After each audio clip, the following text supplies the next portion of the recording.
नमस्कार दोस्तों, स्वागत है आपका हमारे चैनल कहानियों की दुनिया बाय वानी में। तो हमारी आज की कहानी है एक नौजवान लड़का और भिखारी की दिल छू लेने वाली कहानी। तो चलिए शुरू करते हैं।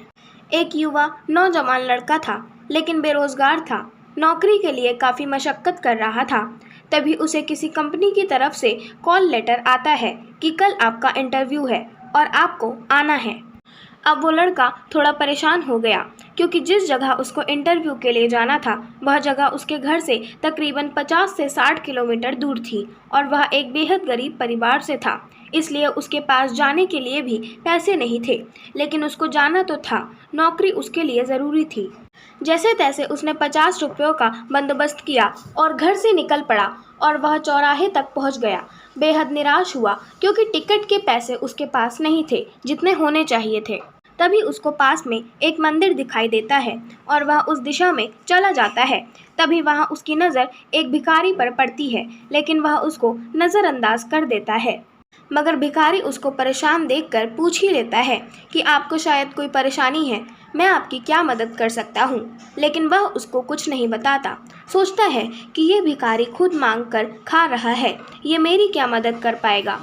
लेकिन भिखारी बुजुर्ग था, तो उसके 2 या 3 बार पूछने पर लड़का मजबूर हो गया ये बताने के लिए कि उसको समस्या क्या है।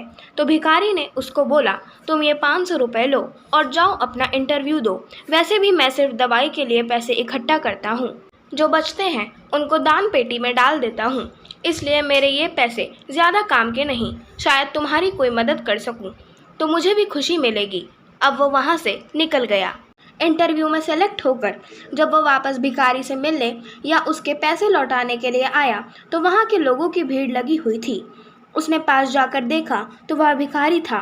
लोगों ने कहा इसके पास दवाई के पैसे नहीं थे, इसलिए आज की दवा ना लाने की वजह से ये चल बसा। आपको क्या लगता है उस युवा दिल की क्या हालत होगी? वही जो अभी हमारी हो रही है। किसी भी काम को करने या किसी भी लक्ष्य को हासिल करने के लिए मार्ग में हजारों कठिनाइयों का सामना करना पड़ेगा। अगर ये सोचकर हम आगे ही ना बढ़े तो? और हो सकता है रास्ते में कोई हो जो हमारी मदद के लिए बैठा हो।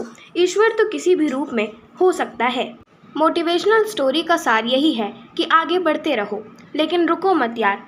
अगर आप रुक गए तो फिर संभावनाओं का अंत हो जाएगा। जब संभावना नहीं होती तो आप ही बताइए कि क्या होगा।